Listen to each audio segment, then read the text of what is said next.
खुशियों की मंजिल ढूंढी तो गम की गर्द मिली। चाहत के नगमे चाहे तो आहें सर्द मिली।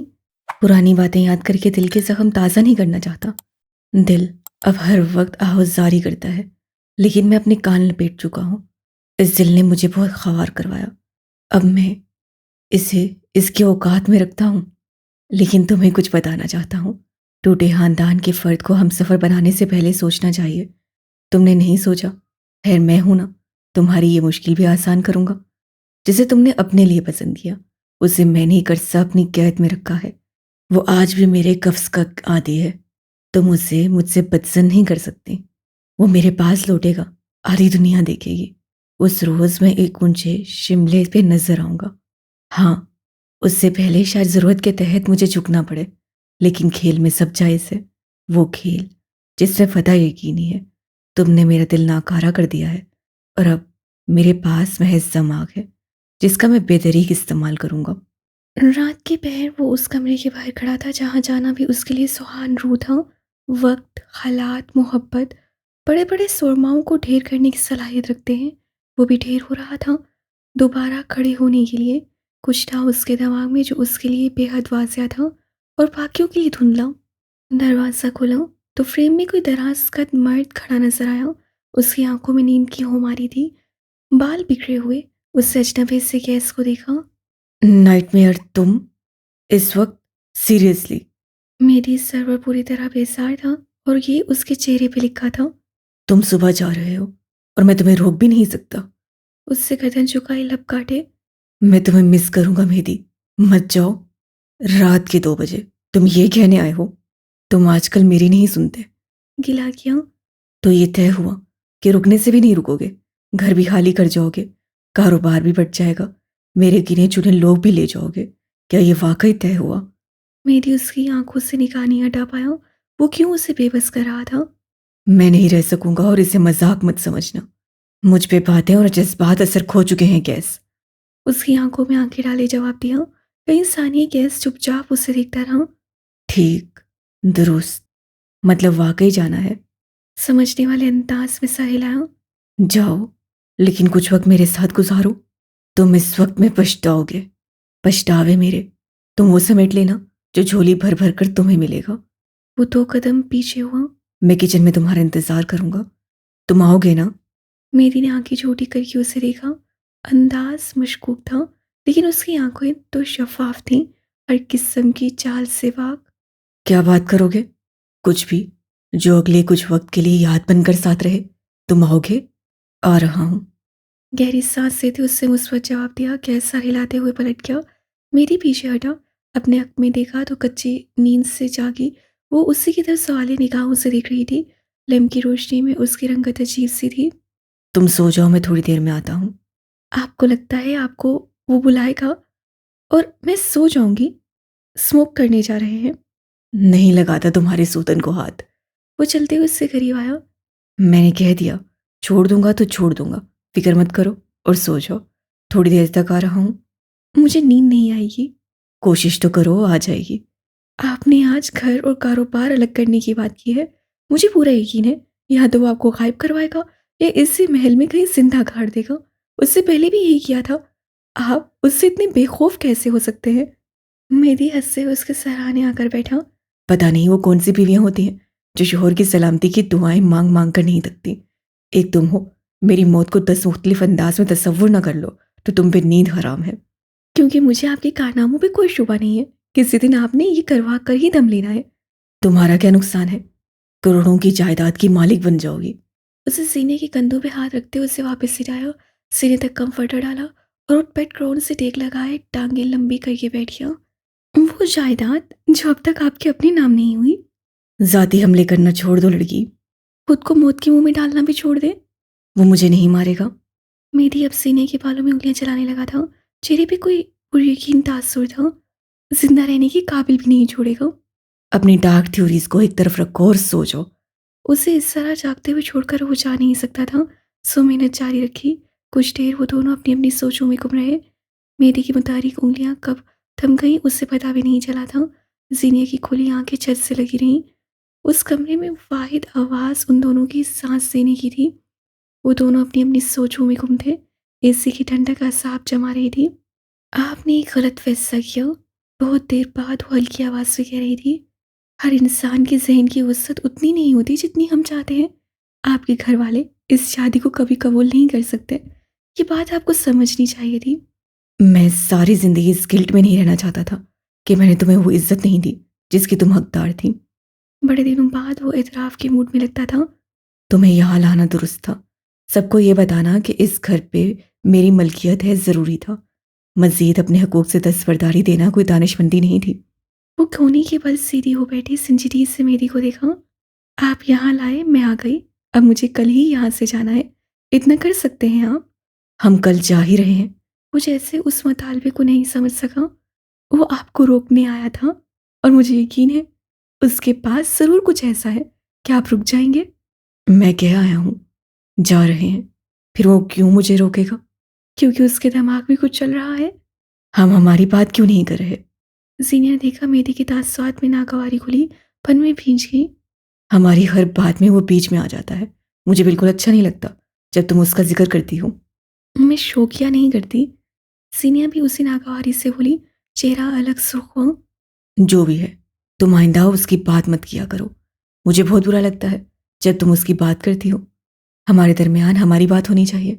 दुनिया में और भी हज़ार मसले हैं, मौजू हैं, फिर हर दफ़ा वही क्यों? वो टोक अंदाज से बोला। आज वो दूसरी बार शोहर लगा था। जो गुजर गया वो गुजर गया। मैं बार बार वक्त में पीछे जाकर दोबारा वो सब नहीं सुनना चाहता। मुझे और तुम्हें अब आगे बढ़ना चाहिए और उसके लिए हमारा इस घर से निकलना अशद ज़रूरी है। उसका अंदाज अब के सुलाजो था। हमारे घर चलते हैं प्लीज़। मेरी ने उससे कंधे ढीले छोड़ दिए। गहरी लंबी सांस लेते वो बेड से उधर आया। उसके चेहरे पे इंतशार वासिया था। ओके, चलते हैं। उससे जैसे हथियार डाल दिए। मैं थोड़ी देर तक आ जाऊंगा, तुम सो जाओ, इंतज़ार मत करना। ओके, उससे कह दिया था। लेकिन इतना तो वो भी जानता था कि उसके आने से पहले नहीं सोएगी। उसके दरवाजे तक जाने तक सीनिया उसे देखती रही थी। दरवाज़ा बंद कर था। वो भी उस पर एक नज़र डाल गया था। सब ठीक था, सब परफेक्ट, कुछ गलत नहीं होगा। सब तबाह होने वाला है, ऐसा उन दोनों का वजदान कहता था। वो दोनों ही स्याह रंग के नाइट सूट में मलबूस से मेरी को याद था ये वही लाया था। गैस के आधे से ज़्यादा वार्डरोब मेरी के लिए तोहफों से भरी थी। वो हर चीज़ डबल लिया करता था। फिर वो दोनों जब एक ही मौके पे वो कपड़े पहनते थे तब गैस हमेशा एक शान बेनियाजी से कहता था, मुझ पे ज़्यादा सूट कर रहा है। मेरी हमेशा ही गुलस्सा रह जाता। मगर अगली दफ़ा वो दोबारा चीज़ें ले आता। एक रंग, एक ब्रांड, एक डिज़ाइन, क्योंकि गए वक्तों में वो दोनों एक ही थे। तुम पिछले दिनों बांग्लादेश गए थे ना? काउंटर पर 2 मग रखते हुए गैस से पूछा। मेरे लिए सिक्के नहीं लाए? स्लैब की दूसरी तरफ खड़े मेरी के पास अल्फाज नहीं थे। अगर थे तो वो इस वक्त उसे ज़ाया होते दिखाई दे रहे थे। वो बस उसे देख रहा था और इससे ज़्यादा क्या कर सकता था वो? चाय मैं बना लेता हूँ, तुम हटो। उसकी पिछली बात यकसर नज़रअंदाज करते मेरी फ्रिज तक आया। दरवाज़ा खोला। ठंडी यक लहर चेहरे से टकराई।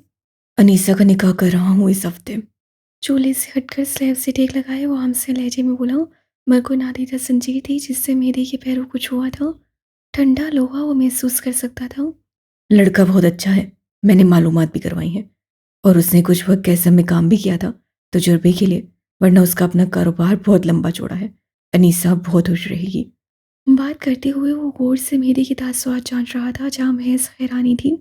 अनीसा बराह रास्त मिल भी चुकी है और कुछ दिन बाद भी हुई है। वो राजी है। 2 दिन पहले उनकी फैमिली यहाँ डिनर पर भी आई थी। तुम घर पर नहीं थे, मुलाकात नहीं हो सकी। फ्रिज का दरवाज़ा खुले का खुला रह गया। वो जिस काम के लिए आया था वो भूल गया। सब जल्दी में क्यों हो रहा था? सब हो क्यों रहा था? मैं तुमसे कुछ पूछना चाहता था और ग्रीनवुड। वो ऐसे बोला जैसे दोनों भाइयों में बहुत मोहब्बत हो। अगर तुम्हारे दिल में अब भी अनीसा के हवाले से कुछ है तो कह दो। मर्द दूसरी शादियां करते हैं, ये जायज़ है। मैं नहीं चाहता मैं तुम्हें हर्ट करूं। मेरे दिल में उसके लिए क्या होगा? मैं बहुत पहले उससे और उसके जिक्र से आगे बढ़ चुका हूं। अब मेरे सामने इस तरह बात मत किया करो। मैं शादीशुदा आदमी हूँ, मेरी बीवी सुन लेगी। दूध का पैकेट निकाल कर उसे स्लैब पे रखा। आंखें छोटी करते उसे देखते हुए कैसे शाने झटके। यकीन नहीं आता कोई उस औरत से मूव ऑन कैसे कर सकता है जो एक अर्से तुम्हारे नाम मंसूब रही हो। वो कहाँ तीर चला रहा था कैसे जानता था, बहुत अच्छे से जानता था। होते हैं कुछ मर्द जिनमें गैरत होती है ना को समझ लेते हैं और आगे बढ़ जाते हैं। फिर कुछ होते हैं जिनका मुआवजा गली के कुत्तों से किया जाए तो भी कम है, तो काटने पे भी रोटी के टुकड़े की तलब नहीं जाती। अच्छी लाइन है, कहाँ पढ़ी? वो मुतासिर नहीं हुआ था। कहीं नहीं, बस तुम्हें देखकर याद आ गई। चिताती मुस्कुराहट के साथ कहते दूध का पैकेट उठाते हुए वो चूल्हे की तरफ आया। चाय थर्मास में डाल लेना, जरूरत पड़ेगी। और तुमसे एक और बात भी कहनी थी। संजीर अब पूरा वजूद बन गई थी, जिससे मेरी बस नजर फेर लेना चाह रहा था। वो धीरे धीरे पिंडली से आगे सफर कर रही थी। तुम्हें जाना है, तुम जाओ। अनीसा अपने घर चली जाएगी, मेरा अपने बच्चों समेत तुम्हारे साथ जाएगी।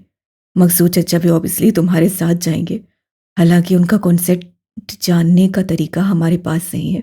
सो ये फैसला थर्ड एम्पायर बख्तियार निकटना था। वो भी तुम्हारी ही मेहरबानियों की वजह से आज हमारे दरमियान नहीं है। मेरी फाड़ खाने को दौड़ा, कैसे अलबत्ता कंधे उचकाए, चेहरे पे मासूमियत तारी रही। अल्लाह जन्नत नसीब करे। हालांकि अफ़ाल ऐसे नहीं थे, है, हम तो बस दुआ ही कर सकते हैं। बेहद दिल से दुआ दी, यकीनन अर्श तक गई होगी। ऐसा यकीन बस उसे ही था। तो बात यह है कि इस वक्त हमारे घर का बड़ा मैं हूँ, फैसले मैं करूँगा, लेकिन हमारे ताल्लुकात इस वक्त उस नहेज पे हैं कि तुम मेरे फैसले नहीं मानोगे। इसी में तुमसे दरख्वास्त करता हूँ, 7 दिन यहाँ ठहर जाओ। अनीसा के निकाह के बाद चाहो तो बेशक चले जाना, मैं तुम्हें नहीं रोकूंगा। संजीर पैरों से गले तक आई और एक लम्हे के लिए इतनी तंग हुई कि वो सांस न ले सका, न हारिज कर सका। गले में बहुत कुछ अटक गया। मैंने बहुत गलत काम किए हैं, कत्ल, झूठ, करप्शन, धोखा, गज़ब। अब तो गिनती खत्म हो सकती है, लेकिन मेरे गुनाहों की फहरिस्त नहीं। तुम सब चले जाओगे, मैं अकेला रहना सीख लूंगा, लेकिन पछतावों के साथ नहीं रह सकता। तुम मेरे भाई हो, हमारे यहाँ सारी दुनिया छोड़ देती है, भाई नहीं छोड़ता। तुम मुझे कैसे छोड़ सकते हो? मेरी धीरे से उसकी तरफ मुड़ा, वो जैसे कैसे पहली बार मिल रहा था, या शायद मुद्दत बाद, मगर ये तय था कि उससे ये मुलाकात रसनदार लगी थी। उसका दम लम्हा पा लम्हा घुट रहा था। क्यों कर रहे हो ये सब? सबको एक अंधी जहन्नुम में धकेला तुमने, फिर जब सब आधे जुलसे आधे सुलगे बाहर निकले हैं तो एकदम तुम्हें मरहम ही क्यों याद आ गया? कांट, तपिश, झुंझलाहट सब था उसके लहजे में, शायद बेबसी भी। वो आग वक्ती थी, मेरे लिए एक दायमी आग है। से आंखों ने सब आंखों में देखा, नीम अंधेरे किचन में स्लैब से टेक लगाए खड़े शख्स की आंखें उस पल मुख्तलिफ थी। उस पर तरस आता था। मुझे उस आग से डर लगता है ग्रीनवुड। मुझ जैसे आदमी पे खुदा रहम नहीं करेगा, कम से कम उसके बंदों से तो जान खुलासी होनी चाहिए। तुम लोग अपनी आग देख रहे हो, और मेरे लिए जो ईंधन तैयार है उसका क्या? मेरी शलसा उसे देखे क्या? जिस रोब, हकारत, क्रोफर से वो नफरत करता था, वो शायद दफन हो चुके थे। कैस गंभीर तो न्याय इंसान था, उसके खून में जैसे खिंचाव उठा था। मेरी मदद करो मेहदी, तुम चले जाओगे, तुम्हारे पास एक खानदान होगा, घर होगा, एक मुद्दत बाद औलाद होगी। मेरे पास पछतावे छोड़कर मत जाओ। मैं तुमसे माफ़ी मांग रहा हूँ, चाहोगे तो तुम्हारी बीवी से भी माफ़ी मांग लूँगा, लेकिन मुझे आग में मत झोंको, मुझे बहुत डर लग रहा है। ऑक्सीजन, हाँ, वहाँ ऑक्सीजन की कमी हुई थी और उसका दम घुटने लग गया था। वो उसे देखे बगैर तेजी से वहाँ से बाहर निकल गया। उसका चेहरा सफ़ेद पड़ रहा था, सांस लेने में दिक्कत हो रही थी, जंजीर गला खून रही थी। बेरहमी से या शायद मजबूरी से अपने कमरे का दरवाज़ा खोलते हुए उसकी आंखें धुंधला रही थीं। उसके जिस्म से सांस रुखसत हो गया था। सीनिया मुतफक्कर से उसका बाजू पकड़े उसे पलंग पे बिठा रही थी। वो उससे कुछ पूछ रही थी, मेरी को कुछ समझ नहीं आ रहा था। उससे रोना आ रहा था, दिल फट रहा था। कैस गंभीर के आगे वो एक बार फिर बेबस हो चुका था। सीनिया हाकिम के दोनों हाथ अपने हाथों में लेते हुए नम आंखों और इल्तिजाया नजर से उससे बस इतना कहा, क्या तुम मुझे सिर्फ 7 दिन दे सकती हो? प्लीज, सिर्फ 7 दिन। वो यकटक उसे देखे गई। इस कहानी में कोई किरदार किसी को ना कहने की हालत में नहीं था। वो भी नहीं कह सकी। किस्मत ने सर पीट लिया था। काश, काश, काश वो ना कह रही थी।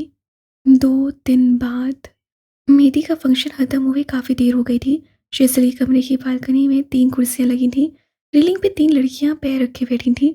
तीनों के हाथ में मग थे और उस मग में मौजूद माँ उन तीनों की पसंद के मुताबिक मुख्तलिफ था। कूंज सीनिया से मिलने के लिए आई थी, कहीं शादी का बुलावा हो और लड़कियां घर रुक जाएं, ऐसा कम ही होता है।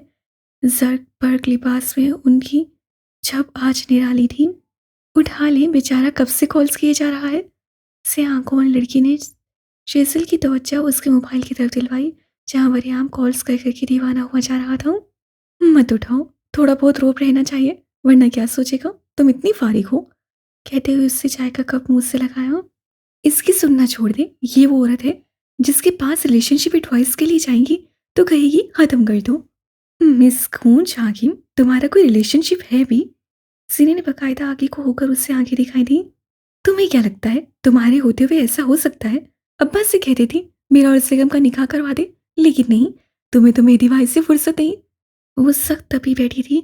आखिर कब तक वो इंस्टाग्राम पे बदलती उसकी सोलो डीपीज देखती रहे? कब तक उसका व्हाट्सएप देखे? जो तुम्हारी उम्र है ना, इसमें ये भी मिल गया बहुत है। शीतल ने बीच बचाव करवाया। वरना मुझसे पूछो, जिंदगी के कितने साल अफसानवी किरदारों को शोहर बनाते हुए गुजार दी है। आह, मेरा जावियार, उर्दू नॉवेल का एक किरदार जो मिला है वो किसी अफसाने से कम है क्या? जीनी ने चोट की। तुम क्यों जल रही हो? वो जिस पे बंगाली जादू करके बैठी हो वो कम है? गूंज दब गई। उसके जिक्र पे जीनी हल्का सा मुस्कुराई, बेख्तियार बिला वजह। वैसे कहाँ है वो जनवरी? आज ना मैसेज ना कोई कॉल। रूठे रूठे सरकार नजर आते हैं। उनका तो रोज का है। सुबह मुझसे कह रहे थे इस्लामाबाद के फला एरिया में एक एकेडमी है, दाखिले बंद थे, लेकिन अब दोबारा खुले हैं। एक टेस्ट होगा और फिर 2 लोगों को सीटें मिल जाएंगी। फिर यकीनन तुमने उससे अपनी लंबी जुबान के जौहर दिखाए होंगे। हथेली तले थोड़ी टिकाए गूंज ने आगे को होकर पूछा। मैंने क्या कहना था? मैंने कहा कितने पैसे देकर आए हैं? साहब बहादुर हत्ते से ही उखड़ गए। इस बात पे कि तुम जिद क्यों कर रही हो? नहीं, इस बात पे कि मैंने उनकी वर्थ को समझा क्या है। उन्होंने पैसे नहीं दिए, ताल्लुकात इस्तेमाल किए हैं। कान को यहाँ से खींचो या वहां से, बात तो एक ही है। ओह शुक्र है, मान तो रहा है कि बीच में उसका अमल दखल है। ना मानती तो मुझे मनवाना आता है। उन्हें पता है मैं तब पूछती हूँ जब मुझे सामने से सच पता होता है। उससे गोद में पड़े मोबाइल पे एक निगाह डाली, कोई मैसेज नहीं था। कहीं ज्यादा नाराज तो नहीं हुआ? फिर अब कौन किसके कदमों में बैठकर माफी मांगेगा? ब्लैक कॉफी की कड़वाहट हलक में उतारते खूंश ने राजसारी से पूछा। जीने ने सर झटका। तुम लोगों को किसने कह दिया कि शादी के बाद बाकायदा माफी तलाफी नामे होते हैं? ये शुरुआती दिनों के चोंचले होते हैं। मियाँ बीवी का तो रोज का फटा है। रोज घुटनों पे बैठकर घुटने चिलवाने हैं क्या? क्या मतलब? शादी के बाद एक दूसरे को मनाते नहीं? शेसल को बड़ा झटका लगा था। उससे मोबाइल उठाया और पैगाम लिखकर वरियाम को भेजा। तुम शादी के बाद मुझे मनाओगे या नहीं? ना मनाने के बाद जैसे मेरी गर्दन सलामत रहेगी ना। आगे से वही चला कुटा जवाब। अपने 16 नकात बाद में सुना लेना, पहले मेरी कॉल उठाओ, जरूरी बात करनी है। ना उठाऊं तो? पुलिस वाला हूं, घर में घुसने के 100 तरीके आते हैं मुझे। पागल हूं, जूते मारकर निकाल सकती हूँ। आजमा रही हो। आजमाइश पे तो तुम पूरे उतरे। ओ खुदाया, तुम मुझसे बड़ी फ्लर्ट हो। तुम तो ट्रेलर देखकर ही हैरान रह गए। शुक्र है फिल्म मेरी अपनी है। वो कुछ दिन पहले बोले गए शेजल के अल्फाज वापस कर रहा था। उसके चेहरे पे मदर मुस्कुराहट थी जो बराक को छोड़ने की एक अर्ज से बाद आई थी। 2.5 साल पहले बगते जगते लोग अब कहीं नहीं थे। लोग कहाँ आपकी जिंदगी का मरकज से किरदार रहते हैं। अगर उससे मुआशरे और लोगों की वजह से कोई फैसला लिया होता तो आज वो कहाँ होती, ये उसे सोचना भी नहीं था। चैटिंग हो गई है तो यहाँ भी तवज्जो फरमा ले। सीनियर की तन से वो ठिठाई से मुस्कुराई, गहरी मुस्कुराहट। हक हलाल के होने वाले शोहर से बात कर रही हूँ। ना ये हक का काम है और ना हलाल। कोच हाकिम ने लुकमा दिया। वो आजकल अपनी राय पेश जरूर कर देती थी। तुम क्या कह रही थी जैनी? शादी के बाद एक दूसरे को मनाया नहीं जाता? मनाते हैं, लेकिन वैसे नहीं जैसे तुम लोगों को लगता है। शोहर मनाने के लिए बड़े बड़े बोल नहीं बोलता, तोहफे तोहाइफ के ढेर नहीं ले आता। हम झगड़े की वजह से दोबारा झगड़ते हैं और उसी झगड़े में कुछ जज्बाती डायलॉग्स का तबादला होता है। और अगर बीवी फनकार है तो वो शोहर से सॉरी बुलवा लेती है, और अगर नहीं है तो बीवी सॉरी बोल देती है। कोच ने मासूमियत से पूछा। जीनी और शेजल ने मुस्कुरा कर एक दूसरे को देखा। मायने है इस मुस्कुराहट। सबसे पहले ये जान लो, कसूर औरत का नहीं हो सकता। कसूर का अपना कसूर हो सकता है, लेकिन वो औरत का नहीं हो सकता। शेजल सिंसन ने अब बात आते खुद कहना शुरू किया। ये नहीं है कि शोहर से लड़ते रहो, आपका कसूर होते हुए भी ना मानो। असल बात है ट्रिक। जब बात हद से बढ़ जाए तो रो दो, या फिर मैं हूं ही बुरी, अल्लाह करे मैं मर जाऊं कह दो, और बस यहाँ सब सही हो जाएगा। अगर आपने इंसान के बच्चे से शादी की है और अगर इंसान का बच्चा ना हुआ तो उसे जान के लाले पड़ गए। ऐसा सोचना भी क्यों है? मुस्बत सोचो, मुस्बत मिलेगा। सीनियर ने उसे नरमी से टोका। गूंज के बारे में वो आज भी उसी अंदाज से मुहाफिज से जितनी पहले दिन। जो इंसान अल्लाह से जैसा गुमान रखता है उससे वैसा मिलता है। मेहदी कैसा है तुम्हारे साथ? कुर्सी पे गर्दन गिराए ठंडी कॉफी एक तरफ रखे वो संजीदगी से पूछ रही थी। बेहतरीन है। शेजल की तरफ देखते हुए सीनिया मुस्कुराई। उसकी आंखें भी मुस्कुरा रही थी। रुखसार सुर्ख हो रहे थे। ऐसी खुशी और इत्मीनान पहले कभी नहीं मिला था। मुझे तो 30 साल का नहीं 3 साल का लगता है। लेकिन फिर भी जब मेरा ख्याल रखने पे आता है तो हैरान कर देता है। याद है कूंज, मैं लोगों और चीज़ों से कितनी जल्दी बोर हो जाती थी। उससे शेजल के पार बैठी कूंज से पूछा। वो इस बात में सर हिलाते हुए मुस्कुरा रही थी। एक ही आदमी है जो मुझे हर दिन हैरत में डाल देता है। मैं कभी मेहदी से, उसकी बातों से और उसकी हरकतों से बोर नहीं हो सकती। और इसीलिए तुम उसे मना नहीं रही। अच्छे आदमी की अच्छाई का फायदा उठाओगी। शेजल की तरफ से मलामत आई। अच्छे आदमी को किसने कहा था मुझसे मोहब्बत करे? और इस वक्त अगर मेरी वहाँ होता तो क्या कहता? बातों की आवाज़ हल्की फिर मध्यम हो गई। जिंदगी बिलाखिर मेहरबान हो रही थी। वो 3 लड़कियां जिन्होंने महाज सड़े थे, माली गनीमत में उन्हें ढेर सारा सुकून मिल गया था। किसी एक से कुछ छिनने वाला था। अंदाजा लगाओ क्या? दिल के बोझ को दुगना कर गया। जो गम ख्वार मिला, जो गम ख्वार मिला। हमने तो जब कलियां मांगी, कांटों का हार मिला। मेरे अंदर कुछ है, कोई बहुत अलार्मिंग सी कैफियत, कुछ बेहद इंतकामी। तुम मुझे सेडिस्ट कह सकती हो, मैं बुरा नहीं मानूंगा। मैंने तुम्हारे बगैर रहने की बहुत कोशिश की। ये भी सोचा कि तुम्हें छोड़कर किसी दूसरे मुल्क चला जाऊं, लेकिन मैं क्यों जाऊं? वो कुर्सी से पीछे को हुआ। सामने रखे छोटे स्टूल से चाय का थर्मास उठाकर अपना कप ने सिरे से भरा। हल्की धूप में चाय की गिरती हुई धार सुनहरी लग रही थी। एक खून भरकर जब वो दोबारा कागज पे झुका तो उसकी आंखों में टूटे ख्वाबों की किश्तियां थी। ना मिल सकी मोहब्बत का हसन था। बात ये नहीं है कि तुम मेरी मोहब्बत हो, ये तो बहुत छोटा लफ्ज है। इश्क ओवररेटेड है। तुम्हारा और मेरा ताल्लुक अलमे अरवा का है। हमारी रूहें शनासा हैं, लेकिन तुम रूहों की उस मतभेड़ में कहीं खो गई। मैंने तुम्हें ढूंढा, लेकिन तुम किसी नेक रूह से जुड़ चुकी थी और तुम्हारी मुफाद परस्त थी। कभी तुम्हें मेरे पास वापस आने से रोक गए। तुम सिर्फ एक लड़की होती, सिर्फ एक ताल्लुक तो जाने देता। लेकिन तुम पजल के आखिरी टुकड़े की तरह मुझे मुकम्मल करती हो। तुमसे दस्तबरदारी नामुमकिन है। तुम्हें एक बात बताऊं, तुम्हें गलत लगता है कि मैं शिकस्त खा गया हूं। मेरे पास खेल भी है, बदलने को मोहरे भी, और इशारों पे नाचने के लिए किरदार भी। तुम्हारे प्यारे चचा और मेरे हाथों मामू का एक प्यादा मेरे हवाले करने के लिए शुक्रिया। गंभीर महल की वसी और अरीज छत पे आज रोशनी का मुनासिब इंतजाम किया गया था।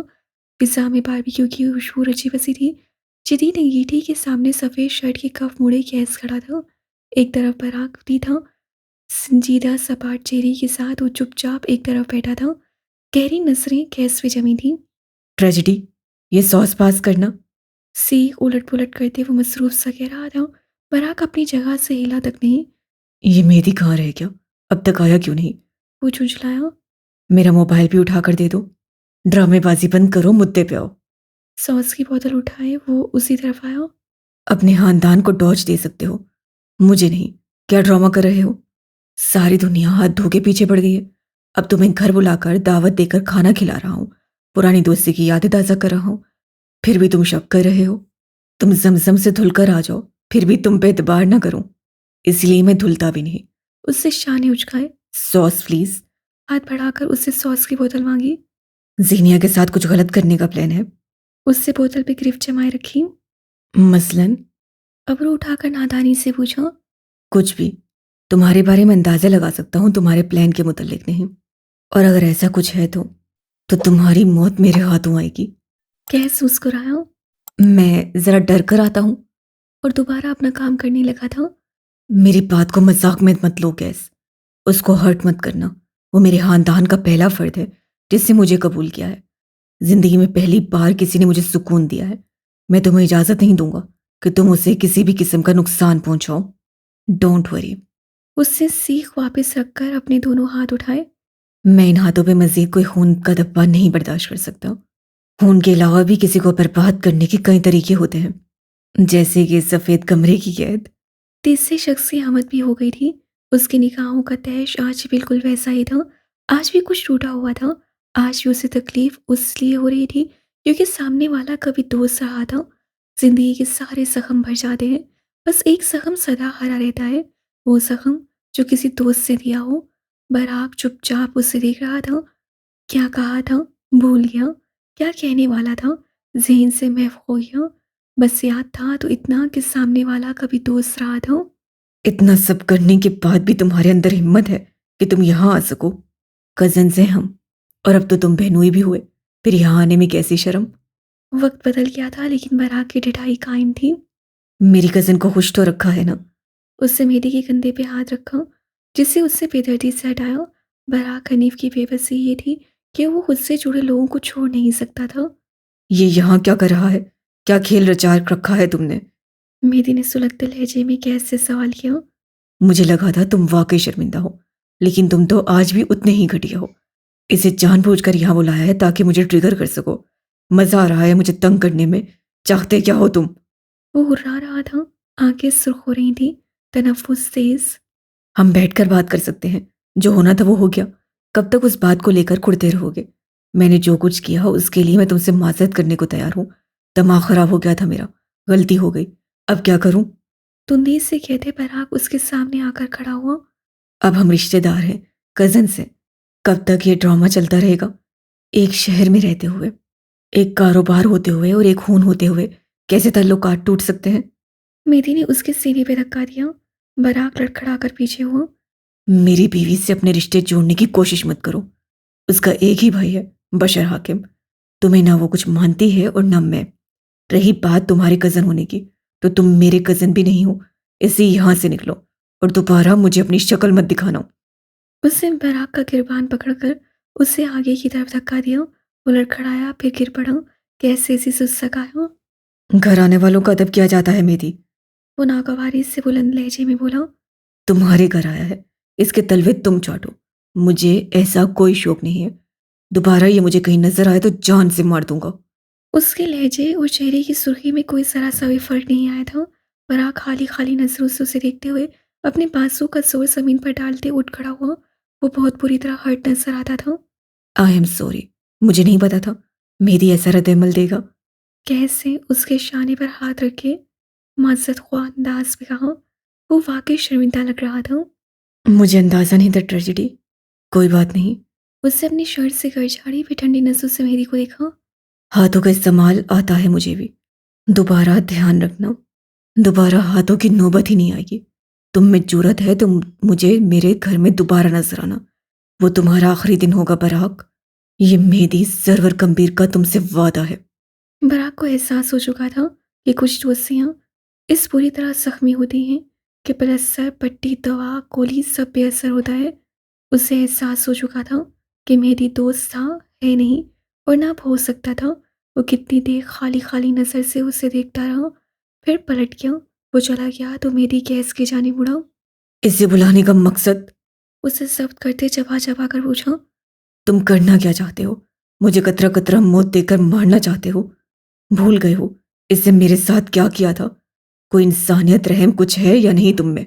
वो मुझे कत्ल करने वाला था और मैंने उसे कत्ल के एतराफ़ के लिए बुलाया था। गैस उससे ज़्यादा बुलंद आवाज़ से चिल्लाया। मेरी ने रुक कर अजनबी से उसे देखा। मैं थक गया हूँ गुनाहों का ये बोझ ढोते ढोते।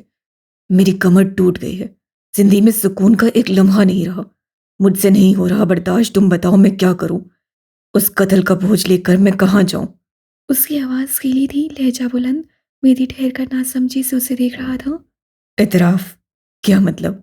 बराक तो जानता है तुमने उसके बाप को मारा है, लेकिन वो ये नहीं जानता मैंने उसकी माँ को भी मारा है।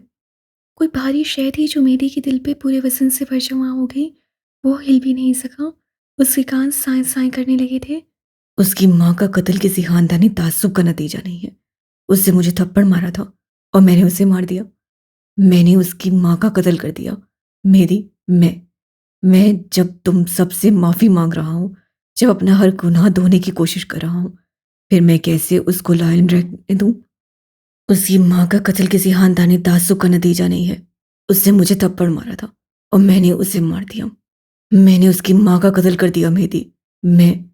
मैं जब तुम सबसे माफ़ी मांग रहा हूँ, जब अपना हर गुनाह धोने की कोशिश कर रहा हूँ, फिर मैं उस कैसे उसको लाइल्म रहने दूँ। मैंने उसकी माँ को मार दिया मेहदी। ये मैंने क्या किया है?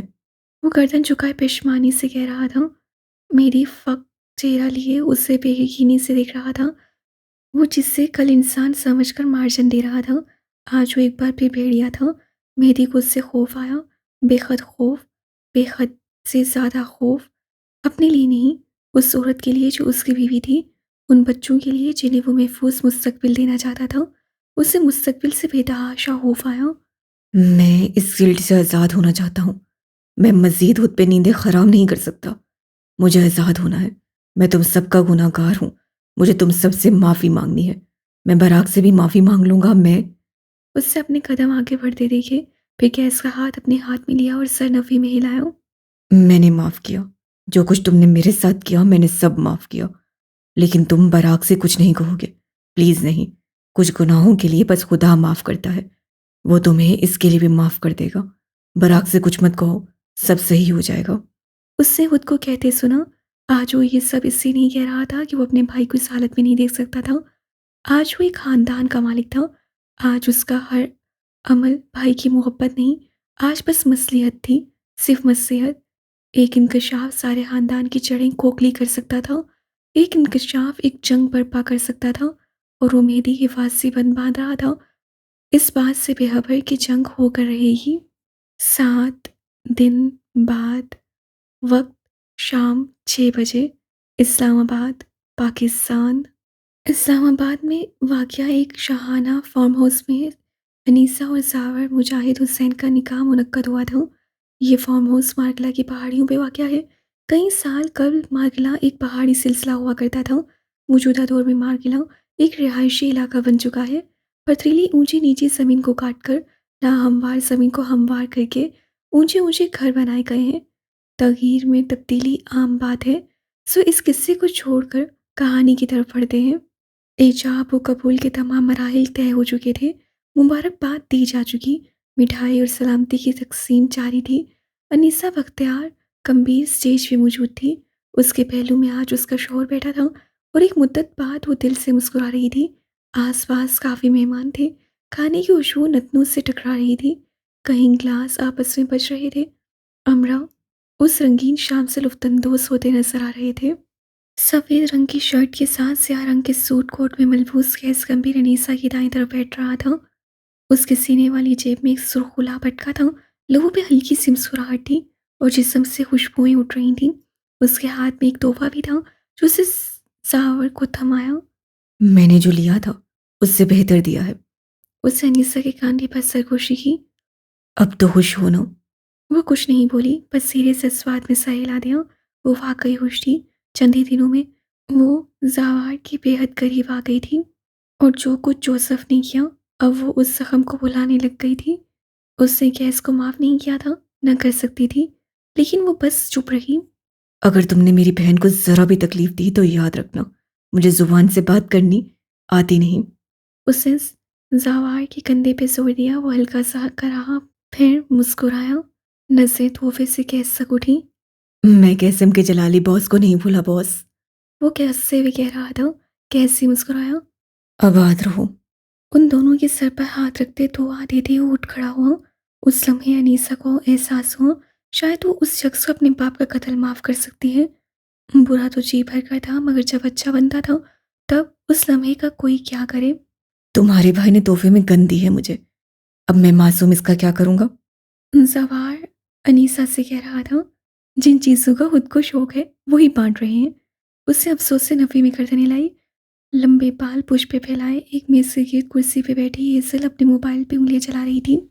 अपने मामों की तरह महफिलों में उसका दिल कम ही लगा करता था, या शायद वो लगाना ही नहीं चाहती थी। हेलो मिस हेज़ल कम्बीर। गैस कुर्सी खींचकर उसकी दाईं तरफ आकर बैठा। जानलेवा मुस्कुराहट हन्नूस कायम थी। मिस मोहब मलिक। चमकती निगाहें उठाए संजीदगी और मुस्कुराहट से तस्दीक की। सीनियर ने कहा है अपना सरनेम किसी के लिए चेंज नहीं करना चाहिए। चाहे आप उससे कितना ही प्यार क्यों ना करते हो। मेरे लिए भी नहीं करोगी, मैं तो तुम्हारा बेस्ट फ्रेंड हूँ। उससे झुककर हेजल की दोनों रुखसार चूमे, फिर उसका माथा और फिर दोनों हाथ बारी बारी चूमे। मेरा बच्चा, उसे देखते हुए बहुत मोहब्बत से कहा। गौर करो तो उसके लहजे में सिर्फ मोहब्बत नहीं थी, तुम्हारी और जीनिया की बहुत दोस्ती हो गई है। उसके बाल समेट कर हमेशा की तरह छुट्टियां बना रहा था। मेहमान उससे देख रहे थे, उसके बारे में बातें कर रहे थे। उसे किसी से फर्क नहीं पड़ रहा था। आज के बाद यूं भी कोई फर्क नहीं पड़ना था। आज वो बहुत कुछ बदल देगा। आज के बाद लोग उससे मुख्तलिफ नज़र से देखेंगे। इतनी बुरी नहीं है जितनी पहले लगती थी, खुले दिल से एतराफ़ किया। आपको पता है, उसके साथ बैठकर उससे बात करके मुझे बुरा नहीं लगता। वो ख़ास है।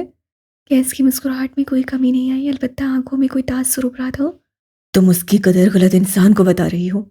उसके बाल आखिर तक चुटिया में खोल दिए और एक बार फिर उसके हाथ चूमे। वो बार बार उसके हाथ चूम रहा था, किसी अलविदा की तरह। एक बात बताऊं? एजल कुर्सी पे हल्का सा आगे को हुई।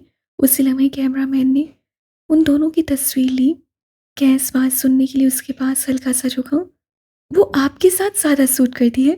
आप दोनों को जब जब मैं साथ देखती हूँ तो ऐसा लगता है जैसे perfect power couple, you know. एक लम्हे के लिए कैस गंभीर सारे का सारा साकित हो गया। जो बात से वो समझता था, आज किसी ने कह भी दिया। खुद को तसल्ली देना मुश्किल था, किसी के कहे को जुटलाना नामुमकिन। वो बादिक्कत सीधा हुआ। एसल अब भी कह रही थी। कैस की मुस्कुराहट गायब हो चुकी थी। But it's too late right. उससे गलत इंसान से ताइद चाहिए। कैस चंद सानी उसे तकता रहा, फिर बेहद धीरे से गर्दन अस्वाद में हिला दी। Yes, it's too late. वो अब एजल से सीनिया और उसके दरमियान होने वाली नई गुफ्तगू का किस्सा सुन रहा था। दिल में इत्मीनान था, कम से कम कोई एक तो था जो मुस्तकिल में कैस गंभीर बनने से बच जाएगा। कोई एक था जिस पे वक्त सालिम हुआ था। तो कैस उसे मसीहा थमा गया था। झुककर उसके माथे पर शिद्दत से अपने लब रखते हुए उससे हेजल के गीत हजार बांटना आया, बिल्कुल वैसे जैसे कोई बाप अपनी सबसे महबूब बेटी को गले लगाता हो। अंदर तक सुकून भर गया, ढेर सारा, बहुत सारा सुकून। मेरी तुमसे मोहब्बत गैर मशरूत है हेजल। वो उस खाड़ी उर्दू को समझ पाई थी कि नहीं कैसे नहीं जानता था, मगर वो कह चुका था जो उससे कहना था। उससे जुदा होते हुए अपने सामने खड़ी मीरा की तरफ जाते। उसकी आंखों में हल्की सी नमी चमकी थी, दिल में अनजाना सा खौफ भी था। काश वो इस फैसले को बदल देता जो उसने किया था, लेकिन देर हो चुकी थी, बहुत देर। तुम यहाँ हो, मैं तुम्हें कब से ढूंढ रही हूँ यार। मीरा की आवाज़ से वो आगे बढ़ नहीं सका। मुड़कर देखा तो वो उसके सामने खड़ी थी, कांसी रंग की साड़ी पहने, गले में चोकर और हाथ में नफीस ब्रेसलेट पहने। वो बेहद खूबसूरत लग रही थी। सुनहरी माइल रंगत हल्की सी तमतमा रही थी। ज़ावर के अब्बा रुखसती का कह रहे हैं और अभी तक हम सब ने फैमिली फोटोज नहीं लिए। उसके घर वाले क्या सोच रहे होंगे। ऐसे मामलात में ख्याल रखना पड़ता है, वरना आगे जाकर मसाइल हो जाते हैं। कोई मसला नहीं होगा यार, जावार पेट डॉग बनकर रहेगा। तुम्हें लगता है मैं अपने किसी काम में झोल छोड़ता हूँ? एक लम्हे को, बस एक लम्हे को बेहद अजीब लगा। पुराना गैस। मीरा चुपचाप उसे देखी गई। क्या हुआ, ऐसे क्यों देख रही हो? शादी के लिए हर औरत को पालतू कुत्ता ही तो चाहिए होता है, जो जरा सा कुछ बोल दे, रेड फ्लैग, पाबंदी लगा दे तो दकियानूस। हाँ, दुम हिलाता हुआ, पीछे आए तो सब्ज झंडा, खिड़कियां सुन ले तो साबिर, बेइज्जत होता रहे तो सब समंदर। तुम्हें भी ऐसा कोई पालतू कुत्ता चाहिए तो बताओ, मेरे पास काफी मौजूद है। तुम्हें क्या हो गया? किसी लड़की ने छिड़का है क्या? किसी ने वक्त से पहले कवर में जाना है। तुम मुझे डरा रहे हो अब्दुल्ला। हालांकि मैंने ऐसी कोशिश भी नहीं की। तुम्हें क्या हो गया है यार, ऐसी क्यों बात कर रहे हो? क्या करके आए हो? मीरा रूहान सी हुई। कैस चंद लम्हे उसे देखता रहा, फिर जोर से हंस पड़ा और अगले कई लम्हे हंसा चला गया। एक तो बंदा दो चार कत्ल क्या कर दे, बदनाम ही हो जाता है। मैं अब एक इज्जतदार और शराफत भरी जिंदगी गुजारना पसंद करूंगा। तुम लोग मुझ पे शक करना कब छोड़ोगे? उसके हंसने से, उसकी उंगलियों की नरमी से मीरा को कुछ होश सा हुआ। इस वक्त तुम चलो और शराफत से अपनी बहन की रुखसती करवाओ, उसे बाजू से खींचते हुए बोली। कैस उसके साथ चल पड़ा। उसकी तो शादी करवा दी। तुम अपना भी सोचो, दो बच्चे हैं, तो ये मत सोचना कि अब तुम दोबारा शादी नहीं कर सकती। इतनी खूबसूरत हो तुम, लाइन लग जाएगी। और अगर एक बेगैरत निकले तो दूसरा गैरतमंद मिल ही जाता है। और अगर दूसरा भी बेगैरत निकले तो तीसरा। अस्तगफिरुल्लाह, ब्रेक पे पाँव लगाओ यार, मतलब बंदा शादियां ही करता रह जाए। तो क्या हुआ, हलाल काम है, जितना हो सके करते जाओ। तुम इस हलाल काम में हिस्सा क्यों नहीं लेते? मैं तो बदनाम जमाना हूँ, किसने अपनी लड़की देनी है? ज़हन से सुनहरी आंखों को झटकते हुए मुस्कुराने की सही की, मगर ये मुश्किल अमर था। मीरा चुप रही। हाँ, अब तो मुझे याद आया कि तुम तो एक अदद बुटीक की मालकिन हो। कैसा लग रहा है?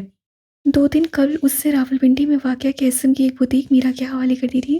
वो घर में यूं भी फारिग थी, अब मुश्किल मिल जाएगा। ये सोचकर उससे मीरा को ना सिर्फ बुटीक दिया, बल्कि उसे 3 से 4 महीनों के लिए कुछ कोर्सेज भी करने का हुक्म दिया, जो उसे काम समझा सके। इतने अरसे में वो पहली बार वाकई खुश हुई थी। मैं कल जब पहली बार वहाँ गई थी, तब मुझे लगा जैसे मोहब और उस सड़ी हुई शादी से पहली बार मुझे आज़ादी मिली हो।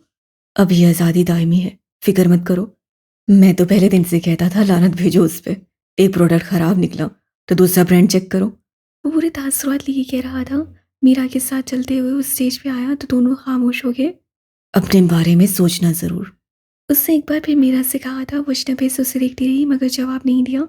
और फिर वो दोनों सामने देखने लगे, जहाँ से सीनी और मेहदी साथ चलते हुए उसी तरफ आ रहे थे।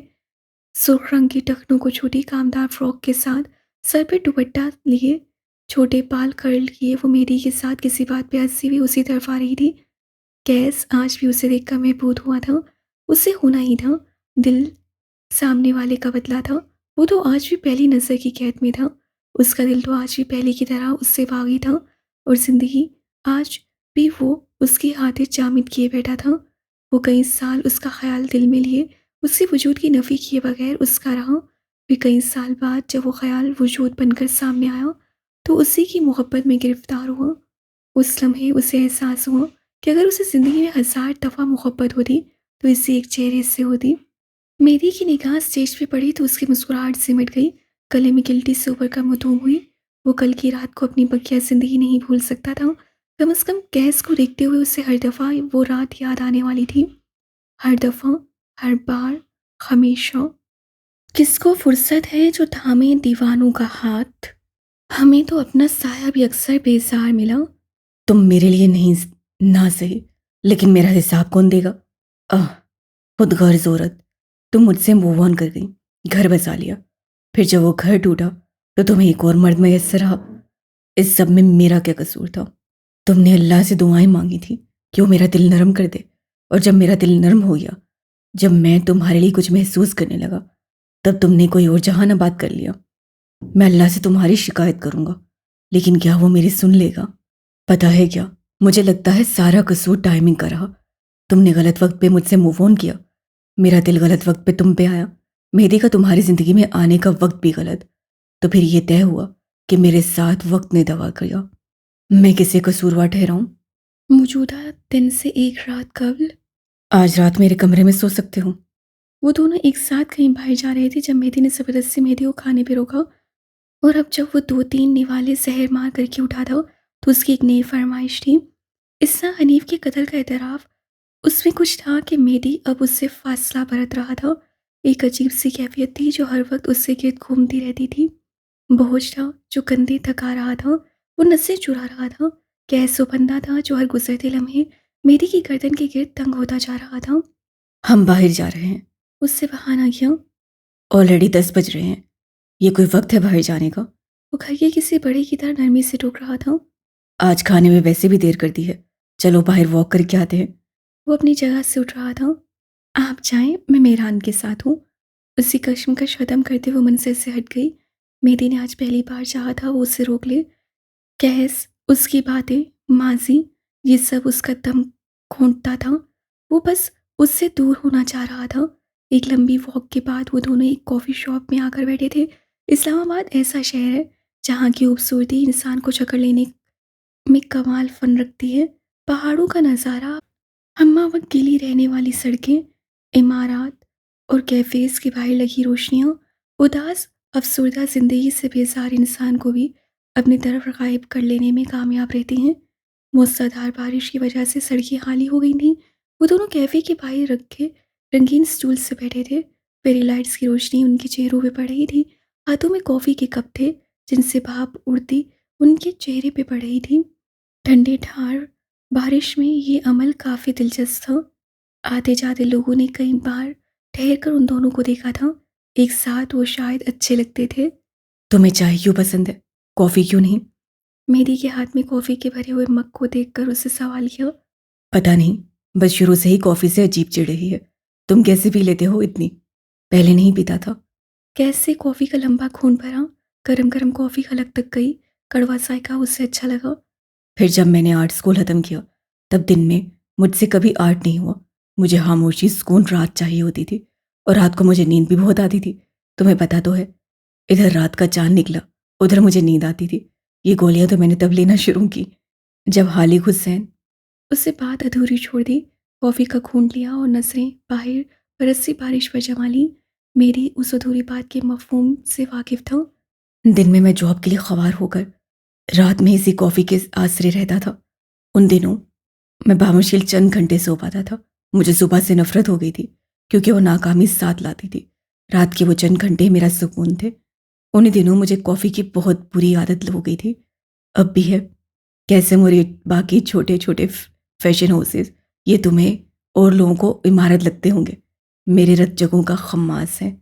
कुछ भी यूं ही नहीं मिल गया। मैंने इन चीज़ों के लिए मेहनत की है। मैंने उन पे सारी ज़िंदगी लगा दी है। वो एक लम्हे को रुका, एक हाथ में कॉफ़ी का कप रखे, दूसरा हाथ उसके सामने किया।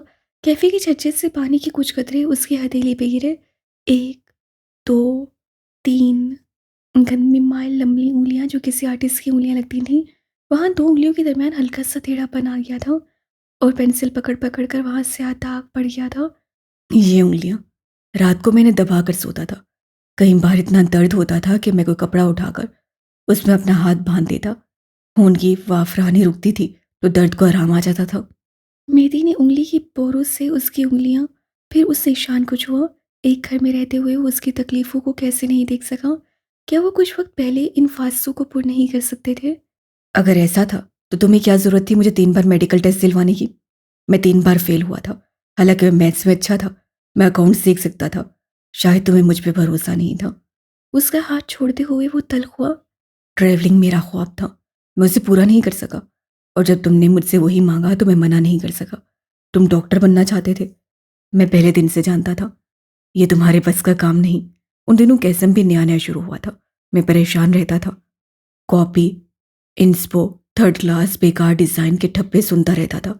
चाहता तो सारी फ्रस्ट्रेशन तुम पे निकाल लेता, लेकिन मुझसे ये ना हुआ। उसे लब भींचकर सरनफी में हिलाया। बरसती बारिश उसके आवाज़ों के कतरे मेहंदी की समातों में गिर रहे थे। मैं चाहता था कम से कम तुम वो करो जो तुम चाहते हो। वो सच कह रहा था। उससे वाकई मेहंदी को वो करने से नहीं रोका जो उसका दिल चाहता था। लेकिन इससे नहीं कि वो मेहंदी का ख्वाब थे, बल्कि इससे कि वो उसे मज़ीद चिढ़ाए, मज़ीद टॉर्चर करे और विक्टिम कार्ड्स में इजाफा हो। अल्फाज अपनी मर्जी से इस्तेमाल करते वो बात को क्या से क्या बना रहा था। मैंने तुम्हारे लिए दिल भी मारा है, तुमसे मोहब्बत भी की है, नफरत भी। तुम मेरा भाई, दोस्त, बहन, माँ, तुम तो मेरा सारा खानदान रहे हो। मुझे सबके लिए माफ़ करना मेरी, जिसके लिए मैंने तुम्हें हर्ट किया। मैंने अगर नॉर्मल ज़िंदगी गुजारी होती तो मैं ऐसा ना करता। मेरी चुप रहा, बिल्कुल चुप। करते हैं कुछ लोग हर्ट, तोड़ देते हैं दिल, ज़िंदगी माइनस ज़ीरो भी करते हैं। लेकिन वो लोग दिल के जिस खाने में मौजूद हों उन्हें वहाँ से निकालना मुश्किल होता है। ये हम किसी को कैसे समझाएं? वहाँ बैठे बैठे मेरी बस सोच सका, कोई उसकी इस कैफियत को नहीं समझ सकता था। घर चलें? बारिश, कॉफ़ी, गैस, वो हर शय से यकदम बेजार हुआ। क्या खौफसदा उसे समझ नहीं आया। उसका दिल शल होता जा रहा था। गैस सा हिलाते हुए उठ खड़ा हुआ। चलो, चलते हैं। मैंने वैसे भी तुम्हें डिस्टर्ब कर दिया है, हद से ज़्यादा। उससे इतराफ़ किया और सपाट चेहरे के साथ बारिश की परवाह किए बगैर सामने खड़ी गाड़ी में आकर बैठ गया। गैस दूसरी तरफ से गाड़ी का दरवाज़ा खोलकर अंदर आ बैठा। बाहर की ठंडक खत्म हो गई। गाड़ी काफ़ी गर्म थी। फार्म हाउस चले? एक लम्हे को वो समझ नहीं पाया, वो मरी वाले फार्म हाउस की बात कर रहा था या फिर या लाहौर। लेकिन रात की दोपहर वो इतनी दूर कैसे जा सकते थे? उसने सोच के घोड़े दौड़ाए। उसके अलावा उनका कोई फार्म हाउस तो था ही नहीं। Server farm house. 3 लफ्ज़ी फरमाइश मेरी गंभीर को सन्नाटों में ले गई थी। कई लम्हे वो बगैर कुछ कहे चुपचाप उसे देखता रहा। कैस की नज़रों में कुछ नहीं था, और अगर था तो उसे छुपाने का माहिर था। मेरी का फिशारे खून बढ़ गया। 2.5 बरस में अगर उससे सिर्फ एक उजड़ी चीज़ पे काम नहीं किया था तो वो फार्म हाउस था। उसका वाहिद खौफ, इज्तनाब, हद। आज हर शय ख़त्म होने वाली थी। आज की रात इतनी जल्दी ख़त्म नहीं हो सकती थी। कैस गंभीर इस रात को मेरी गंभीर की ज़िंदगी की कभी ना भूलाने वाली रात बनाने वाला था। मौसीकी बंद हो गई तो उससे दोबारा कुछ नहीं चिल्लाया। यूं भी सर दर्द करने लगा था। अब वो बस लिख रहा था। मुझे ज़िंदगी में अगर किसी शय का खौफ है तो वो मौत है। मौत का खौफ क्यों है जानती हो? उसके माथे पे पसीने की नन्ही बूंदें चमक रही थीं। हाथ कपकपा रहे थे। पूरे सफ़ात पे स्याही बिखर रही थी। कैस गंभीर डर रहा था। मैं मरना नहीं चाहता क्योंकि मैंने बहुत गुनाह किए हैं। मेरी कब्र बहुत तंग होगी, अंधेरा भी होगा, है ना? अगर मैं मर जाऊं तो मेरे लिए बद्दुआएं ना करना। रोज़े क़यामत जब एहतसाब होगा तब एक बार फिर जहन्नुम है ना? अब सोचता हूं तो पता चलता है यार, मेरे साथ तो बड़ा गलत हो गया। ना होश हो सका, ना सैर हो सका। जिंदगी अज़ाब है मुसलसल रही, और मौत, उसके बाद भी तो सुकून नहीं। चलो आज सारी नफरतें बरतरफ करो और मुझे बताओ कहाँ है मेरा ठिकाना। फार्म हाउस की इमारत स्याह कोयले की मानी थी। कहीं कहीं से उस इमारत का जला सफ़ेद रंग भी छलकता था। घास झाड़ियों की शक्ल इख्तियार कर चुकी थी। पुलिस की सर्द पट्टियाँ अब भी वहाँ थीं। हॉलीवुड की फिल्मों में दिखाई जाने वाली किसी खंडर इमारत की मानिंद वो इमारत खस्ता हाल मगर रोबदार थी। आज भी वहाँ यकम जनवरी के बाकियात बाकी थे। सुर्ख रंग की फोल्डेड कुर्सियों को खोले वो दोनों अब उस पे बैठे थे। अक में स्याह सफ़ेद चली इमारत, सामने सुर्ख कुर्सियाँ और उन पे बैठे वो दराज़कद मर्द। उनके सामने दो छोटे छोटे स्टूल रखे थे जिन पे उन दोनों ने टांगे खींची की सूरत रखी हुई थी। निगाहें आसमान पे जमी थी जहाँ बारिश के बाद सुरमाई बादल थे। वो जनवरी का महीना था। भारी आवाज़ से कैसे कहना शुरू किया। उन दिनों ईद सर्दियों में आया करती थी। हम सब ईद मनाने गाँव गए थे। सब बहुत खुश थे। वो जो किस्सा सुनाने वाला था मेरी उसे नहीं सुनना चाहता था। उससे बेख्तियार पहलू बदला मगर कैस तो जैसे अपने ही सुनाने बैठा था। गांव में तुम्हारे अब्बा के जाने पे पाबंदी थी, तुम्हारे और मीरा के जाने पे भी। लेकिन मैं 1-2 बार तुम्हें चुपके से ले गया था। वहां मैं तुम्हें घर में रहने को कहता था और तुम खेतों पर चलने की जिद करते थे। हवेली के पीछे बाग और ट्यूबवेल जाने का कहते। 1-2 बार हम गए भी और लोगों की नज़र में आ गए। अब्बा ने मुझसे कहा मैं तुम्हें क्यों लाता हूँ। मैंने उनको बताया कि तुम मेरे भाई हो, मैं तुम्हें न्याय नहीं कह सकता। उससे आज भी वो वक्त याद था जब पारों से समान उस पे गुस्सा थे। ये भाई किसी दिन तुम्हें मरवा सकता है, जानते हो।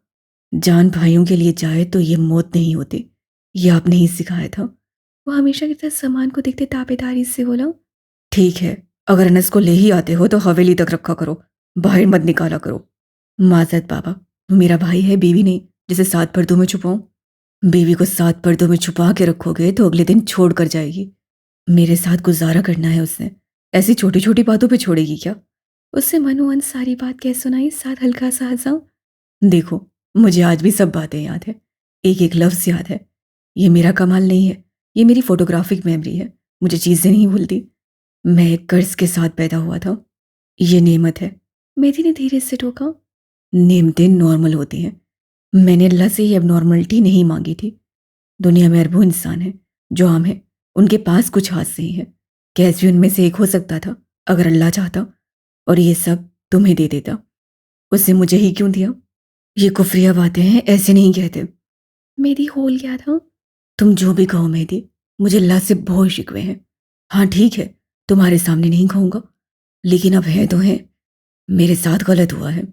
उससे गहरी सांस से एक नजर मेहदी को देखा जो गैर आरामदेह था। वो यहाँ आकर सांस नहीं ले पा रहा था।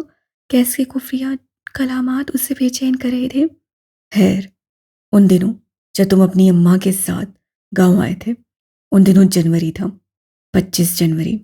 मेरी कंपनी ने धीरे से इजाफा किया, ऐसे कि सिर्फ खुद सुन पाया। उसकी आंखें किसी गहराई नुक्ते पे टिकी गई थी।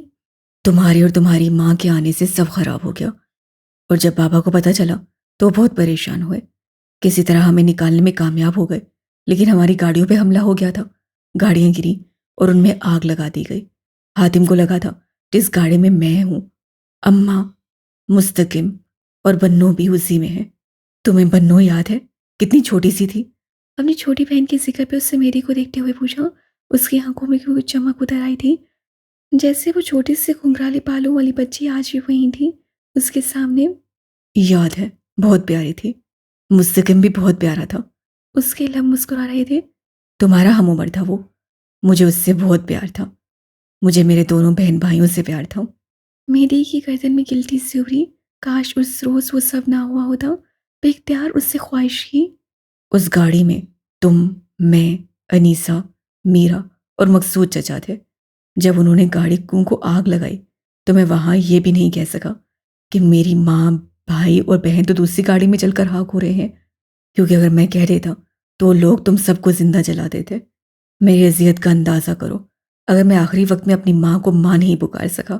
कितना अरसा मुझे मुस्तकिम की आवाज़ें आती रहीं। वो मुझे पुकार रहा था। मैंने अपना खून छोड़कर तुम्हें चुना। मेरी छोटी सी बहन, मैं उसे भी नहीं बचा सका। मैं कितना बुरा था ना। उसकी आंखों के गोशे खिले हुए थे। मैंने अपनी बहन भाइयों पे गिव अप कर दिया और तुम लोगों को चुन लिया। और आज तुम सब हो मुझसे नाराज, दूर, खफा। मैं तुम सबको बुरा लगता हूँ। मेरे अमल तुम लोगों को हुकूमत लगते हैं। वो रो पड़ा। साथ कर सदा हंसा भी था। मेहदी के दिल पे जैसे कोई आरी चला रहा था। शिकवे शिकायत तो एक तरफ हुए, वो साकिन सा उसे तक रहा था। फिर उन्होंने मेरे सामने मेरे बाबा को मारा, चाचू को मारा। मैं कुछ नहीं कर सका। ये बड़ी अजियत होती है यार। कोई अपना सामने मर रहा हो, आप चाहकर भी उसकी मदद न कर पाए। ये बड़ा दुख है। तुम इससे बच गए और ये दुख मेरे हिस्से में आया। मुझे क्या पड़ी थी कि तुम सबका ख्याल रखता, तुम इस्लामाबाद ले जाता। लेकिन चिरके के फैसले में मैंने हार मान ली। बाप का कत्ल वक्ती तौर पे बख्श दिया। मैं तुम लोगों को खो नहीं सकता था। उस रोज गांव से वापस आते हुए अब्दुल्ला जमान खोखला वापस आया था, बेसांस और बेदिल। मैंने अपनी गैरत और अना भी छोड़ दी। और मैं तुम लोगों के लिए क्या करता? ऐसे आदमी से क्या तवक्कुआत रख ली तुम सबने? नरमी, मोहब्बत, इंसानियत। मैं उस रोज सब पीछे छोड़ आया था। और तुम लोग कहते हो मैंने तुम लोगों के साथ गलत किया है? उससे मेरी को देखकर पूछा। आंखें नम थी, चेहरे पे कर्ब। वो दोनों एक दूसरे के इतने करीब थे जितने कुछ साल पहले। दर्द, खानदान की मौत, हर दूसरे जख्म पे भारी थी। हालिक हुसैन ने इस्लामाबाद में मुझ पे मुकदमा कर दिया। मेरी जायदाद जब्त कर ली, मीरा को ले गया। और मैंने फिर भी खानदान चुना। तुम बताओ मेहदी, तुम्हारी बीवी पे सिर्फ इल्ज़ाम लगाया था मैंने, और तुम आज तक मुझे माफ़ नहीं कर सके। हालिक हुसैन ने मेरी बहन को 24 घंटे अपने घर में रखा। मैं उसे माफ़ कैसे करूं? कोई नेज़े की अन्नी थी जो उन दोनों के दिल में बायाक वक्त आर पार हुई। मेहदी ने लब भींच कर सब किया। कैस का दिल रेसा रेसा हुआ। मैंने उसे पैसे के लिए नहीं मारा था। मैंने खालिक हुसैन को जायदाद के लिए नहीं मारा। मैंने उसे इसलिए मारा कि उसने मुझे गैरत की मौत मारा था। और गैरत पे मैं किसी को बख्श नहीं सकता, फिर चाहे वो वक्त का वली अहद क्यों ना हो। मैं 16 साल का था। क्या इसका मतलब ये था कि वो मेरी बहन को ले जाता? वक्त बुरा था तो क्या उसे हक था वो मेरे घर की औरत को बेइज्जत करे? तुमने दुरुस्त किया, उसे कत्ल किया, दुरुस्त किया। मेरी ने सपाट और खाली लहजे में कहा। मैं तुम्हारी जगह होता तो यही करता, क्योंकि सामने तुम्हारी बहन थी। खोलता हुआ तेल उसके मुंह पर डालने वाला कैसा। आज तक तुम्हें मेरी हालत समझ नहीं आई। आज जब 1 मिनट के लिए तुमने खुद को मेरी जगह रखा तो सब दुरुस्त हो गया। मान लो मेरी, तुम मेरी जगह होते तो इससे ज्यादा सफाक और मुझसे ज्यादा जालिम होते। पता नहीं, शायद हाँ। मुबहिम सा जवाब। इस्सा ने मेरी मंगेतर का नाम अपने बेटे के साथ लिया और फिर मुझे थप्पड़ मारा था और मैंने उसे मार दिया। गलत किया, लेकिन उस वक्त मैं एक ऐसा इंसान था जिसके पास ढेर सारा पैसा था, शोहरत थी। इसे तुम मेरा तकब्बुर कह सकते हो। देखो, मैं खुद को जस्टिफाई नहीं कर रहा। गलत किया था तो मान रहा हूँ। इस बार मेहदी ने कोई रद्द अमल नहीं दिया, बस गर्दन झुकाए सुनता रहा। कल अनीसा का निकाह था। वो कल गंभीर महल छोड़ने वाला था। कैस अकेला रह जाता। सुन लेने में क्या हर्ज है? वो नहीं जानता था कल क्या होने वाला है। ये गलत है। इंसानों को पास सफा इल्हाम होने चाहिए। इस बात का जिक्र बराक से मत करना। अपनी माँ को लेकर वो बेहद डची है। नीची आवाज से गर्दन झुकाए उसे तनबीह की, बिल्कुल वैसे जैसे उससे बलाज की मौत के वक्त की थी। बाज दफा कैस के मामलात में वो कबूतर की तरह आंखें मीच लिया करता था। कैस उसके लिए वो बाप था जो वक्त से पहले चला गया, वो भाई जो कभी था ही नहीं। फिर हातिम की बारी आई। उस कत्ल के लिए तो कोई कसूरवार नहीं ठहरा सकता मुझे। वो मेरा कफ़ारा था। उससे मेरी की पिछली बात का कोई जवाब नहीं दिया था। उसके बाद लाज की मौत, लेकिन वो एक हादसा थी।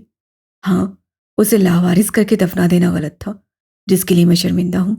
तुम्हें उसके लिए जेगम से माफ़ी मांगनी चाहिए। चौहान मेडी ने संजीदा सा मुतालबा किया, कैसे सर को खम दिया। सही कहा, मिलाओ उसे फ़ोन, मैं उससे माफ़ी मांगने को तैयार हूँ। तुम वाकई माफ़ी मांगोगे? मेडी मुताज्जिब था। मैंने कहा ना मेडी, मैं पछतावों में नहीं रह सकता। मुझे खुद पे लगे धब्बे साफ करने हैं। मुझे बहुत सुकून से सोना है। प्लीज़ उसे कॉल मिलाओ, मैं उससे माफ़ी मांगना चाहता हूँ। मुझे अपनी ज़िंदगी का हर दाग धो देना है। अब वो बाकायदा इल्तिजा पे उतर आया था। मेरी ने फ़ोन मिलाकर उससे हवाले किया। कैस से माफ़ी मांगी। दूसरी तरफ से वो चुपचाप सुनता रहा, फिर कॉल काट दी। उसकी बात हो गई तो कैस से मेरी को देखा, जो उसे ही देख रहा था। ऐसे क्या देख रहे हो? मैं हमेशा से चाहता था तुम बदल जाओ। गुनाह करो तो उन्हें मान कर दुरुस्त कर दो। तुमने एक उम्र गुजार दी, और जब दुरुस्त हुए तो उस वक्त जब सब बर्बाद हो गया। अब भी वक्त है मेरी, मत छोड़ो मुझे। ये घर, पैसा, शानो शौकत, मैं क्या करूँगा जब तुम साथ नहीं होगे? खुदा भी माफ़ कर देता है। तुम तो बंदे हो, क्या माफ़ नहीं कर सकते? ऐसा नाज इंसान का शेवा नहीं होता। तुम्हारा दिल आखिर इतना सख्त कैसे है? अपने लिए माफ़ कर चुका हूँ, उसके लिए नहीं करूँगा। ना आज, ना अगली किसी सदी में, कभी नहीं। वो मुझसे ज़्यादा ज़रूरी कब हुई? मवाजना कोई है ही नहीं। उसकी जगह जो है वो उसने नहीं, कुदरत ने बनाई है। मैं उसके साथ जितना नरम हूँ, उसके मामले में बड़ा सख्त आदमी हूँ। माफ़ी का मीम भी नहीं मिलेगा अब्दुल्ला जमान। सुना था औरतें घर दबा करती हैं, भाई अलग करवाते हैं। आज देख लिया, उसके बारे में एक लफ्ज़ नहीं गैस। मेरी हद पार मत करो। सख्त तो टोटो अंदाज से उसे वार्निंग दी गई। तुम दोबारा वही जंग शुरू कर रहे हो जिसे मैं ख़त्म करना चाहता हूँ। गैस लंबी गहरी सांस लेते हुए उठ खड़ा हुआ, ऐसे जैसे हार मान ली हो, शिकस्त तस्लीम कर ली हो, झंडे गिरा दिए हो। मैंने तुम्हारे सारे कागजात बनवा लिए हैं। फैक्ट्री, घर, फार्म हाउस, हर हिस्सा मिल जाएगा तुम्हें। कागजात देख लेना, बस कोई कमी पेशी हो तो। वो आगे कुछ नहीं बोला। आगे की जुमले समझ जाने चाहिए, है ना? देख लूंगा। अभी घर चलो प्लीज। वो उकताया। इसको भी ठीक करवा लेते हैं, क्या ख्याल है? उसका इशारा फार्म हाउस की तरफ था। मेरी ने बेबसी से उसे देखा। गैस भी उसे उन्हीं नजरों से देख रहा था। तुम चले जाओगे और वापस नहीं आओगे? ईद, पार्टी, बर्थडे, क्या कभी भी नहीं? नहीं, कभी नहीं। मुझे पहले ही नहीं आना चाहिए था। वो वैसे सदा अंदाज से बोला। उसके दिल को कुछ हो रहा था। वो तेज तेज कदम लेता वहां से बाहर जा रहा था। यहाँ आना अजाब बनकर उसके दिल पे नाजिल हुआ था। उसकी नजरों से ओझल होते ही गैस की आंखों का रंग मुख्तलिफ हो चुका था। लबों की मुस्कुराहट मुख्तलिफ, लबों पे पहला तबस्सुम मुख्तलिफ। अक में खड़ी इमारत ने बेख्तियार गहरा सांस लिया, नफी में सह हिलाया। वो उसका यही रूप एक बार पहले भी देख चुकी थी। 1 जनवरी की वो रात। मेरी गंभीर उस स्टेज पे सोच भी नहीं सकता था जहाँ खड़े होकर कैस गंभीर खेल तरतीब दे रहा था, या फिर जिस जाविये पे वो जीत रहा था। किस्सा को था। ठंडी सांस भरते हुए उससे लिखा। तुम्हारे पीछे मैं इतना भागा कि कदम थक गए, दिल शल हो गया, अनार रोंदी गई, गुरूर खत्म हो गया। मैं बस सोचता रहा, तुम मुझे क्यों नहीं मिल सकी? क्या मेरी तुम्हें मुझसे ज्यादा चाह सकता है? नहीं। क्या वो तुम्हारे लिए मर और मार सकता है? नहीं। क्या वो आधी दुनिया तुम्हारे लिए जला और आधी दफन कर सकता है? नहीं।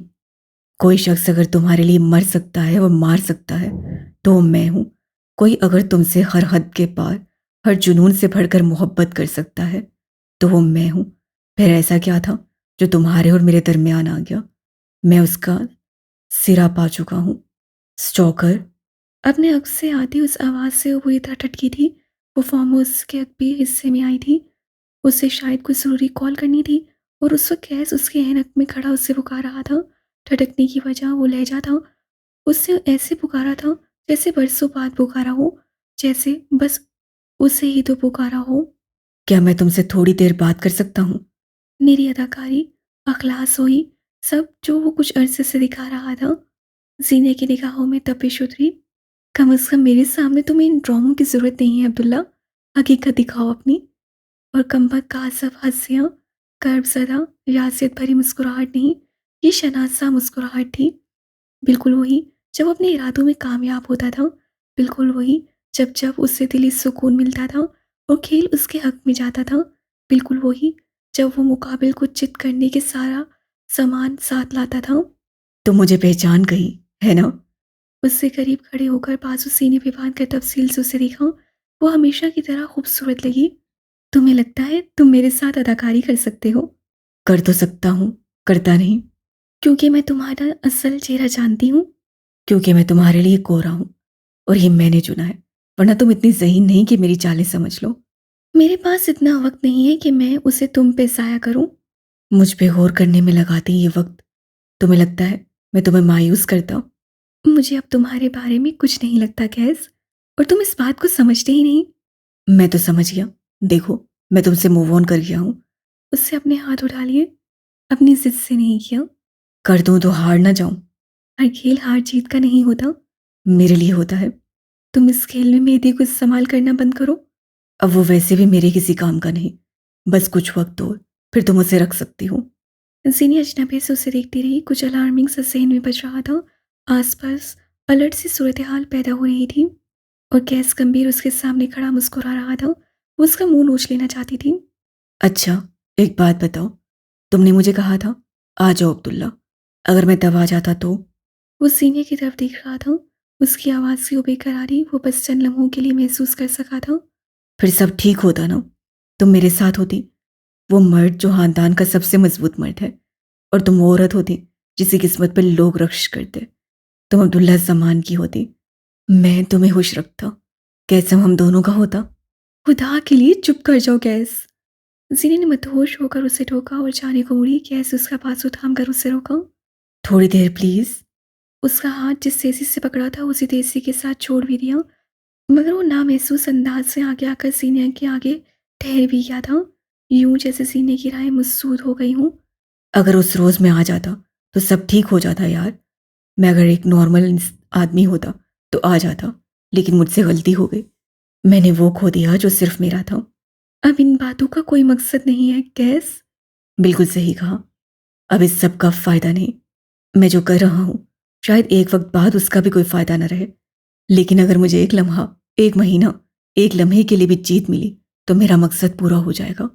वो सारी ज़िंदगी मेरे लिए नहीं रुकेगा, लेकिन उसका चंद सालों का पॉज़ भी मेरे लिए मेरी फ़तह होगी।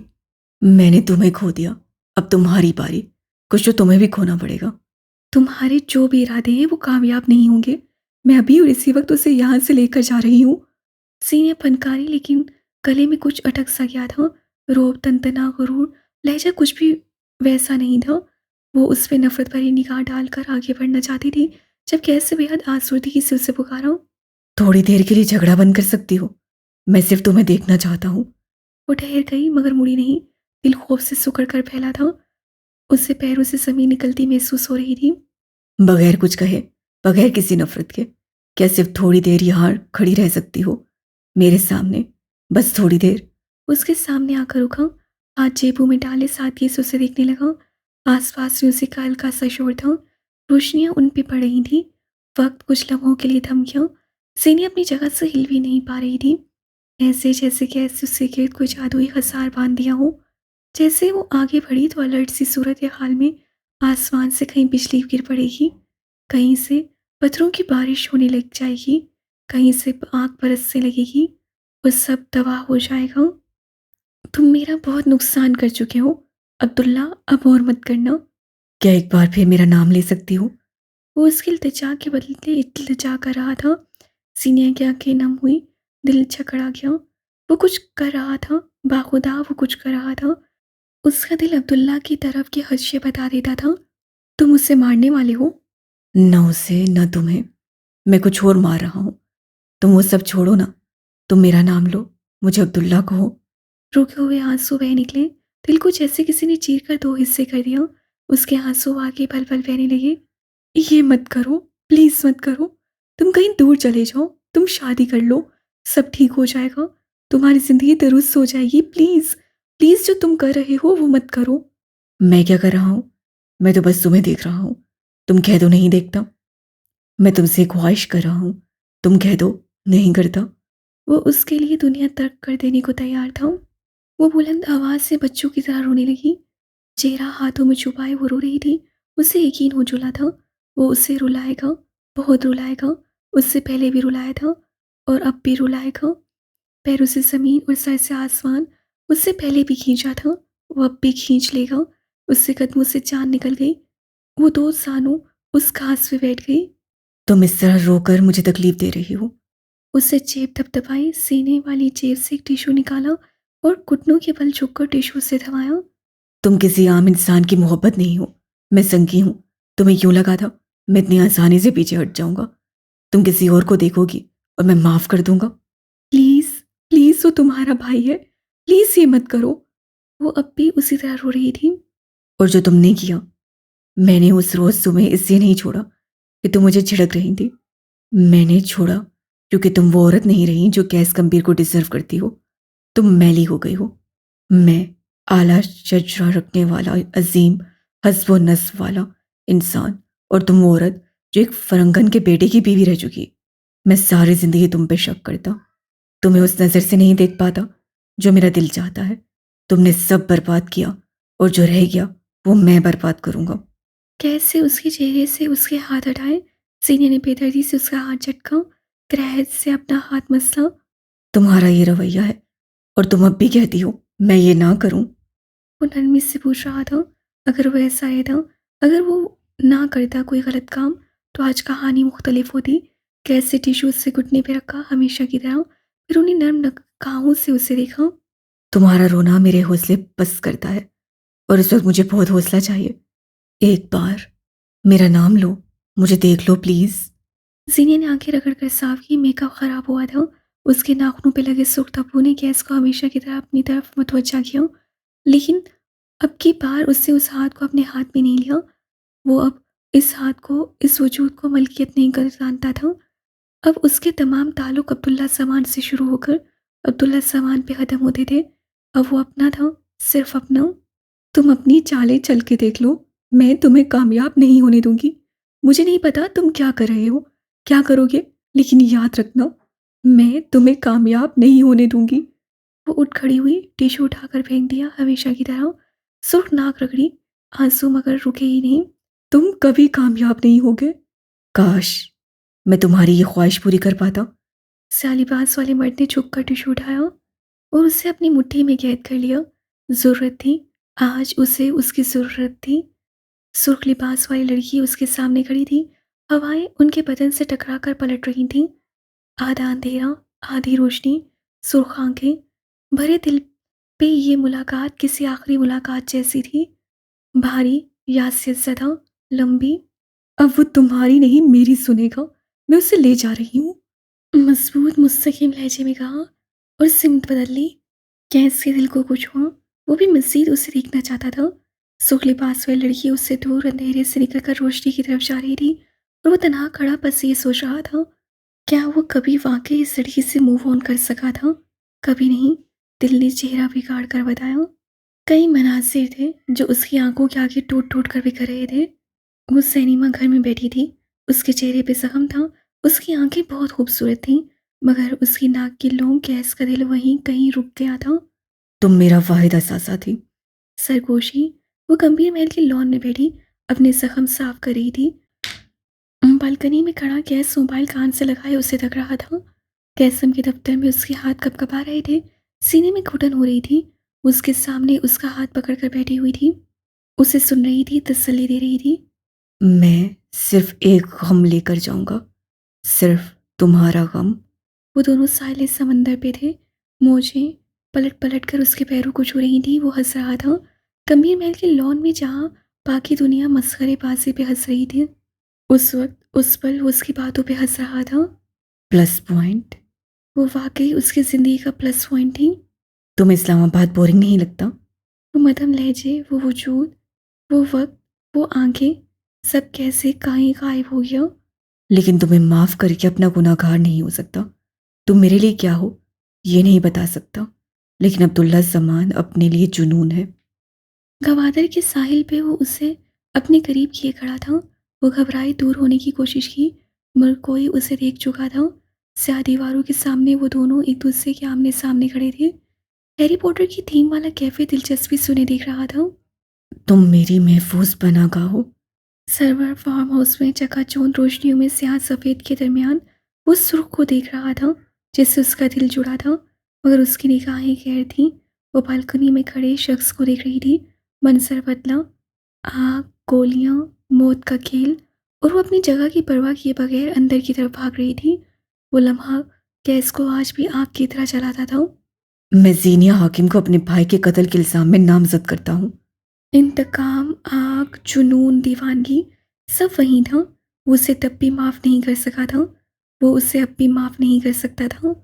कुछ उसूल वो अपनी मोहब्बत के लिए भी नहीं बदल सकता था, वरना अब्दुल्ला सामान नाराज़ हो जाता। वो जिस समय उसकी नसों से ओझल हुई, गैस के ढलके शाने ऊपर को उठे, नजरों में रोकनियत लौट आई। क्रोफर उससे कदमों में आकर बैठा। वो जो सरापा शर था, उसके तरतीब दिए खेल को शुरू करने का वक्त हो चुका था। खेल शुरू होने से कबल उसे इल्म था वो फातेह है, चाहे कलील अरसे के लिए ही सही।